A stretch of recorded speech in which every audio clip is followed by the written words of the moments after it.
Hi guys. It's a little dark in here. I'm gonna do the best I can with the lighting in here.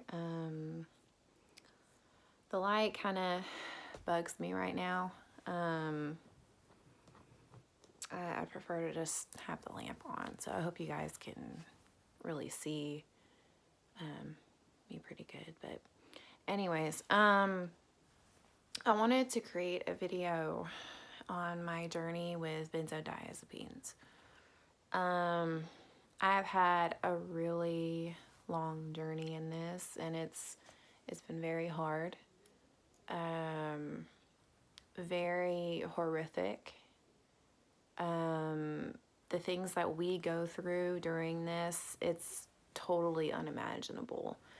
And any normal person out there wouldn't be able to even fathom it or understand.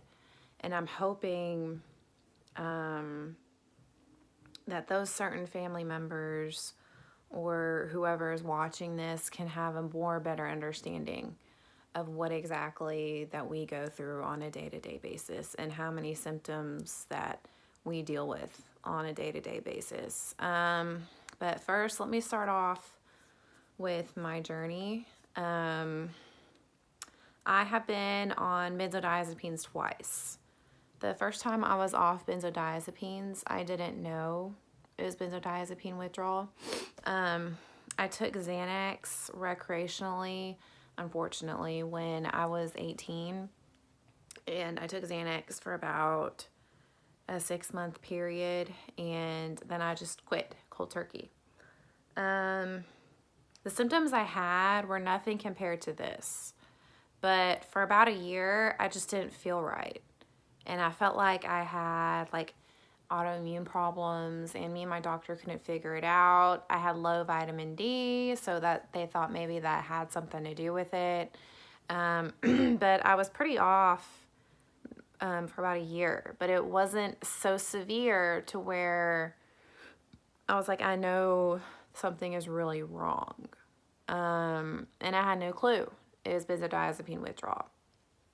And now that I look back on it, I went back to my normal life in about a year, and I kept drinking with friends. You know, I was 20, 21. I would go party with friends, and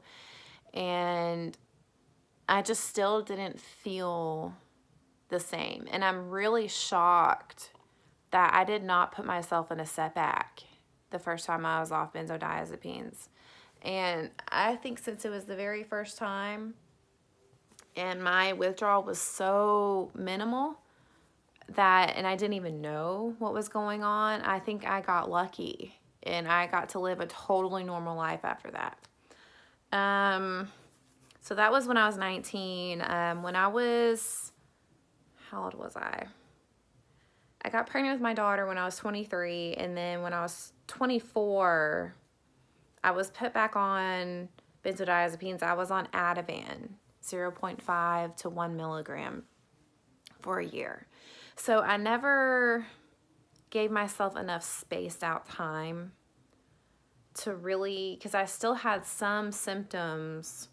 I developed visual snow when I was 19, and I developed tinnitus when I was 19, and those have stayed with me for about 8 years now, 8 or 9 years. So those haven't gone away, but I never gave myself a full amount of time to really be off benzodiazepines. And as I'm recording this, I do not feel good. I'm having tingling over here, and I'm kind of breathless right now because I'm talking a lot. But and it's hard for me to kind of sit still too. But anyways, I was put on Ativan 0.5, 1 milligram for a year when I was 24 for postpartum depression. And it was horrific. I'm just going to be real. I didn't think anything of it. I did not cold turkey, but I did taper too fast. I tapered for about 7 months, and I cut way too low in the first month because I had no idea what I was doing. And I didn't join the groups till about that February to even tell me how to taper, and I tapered too fast, yada yada, and I just stuck with it. I should have probably reinstated and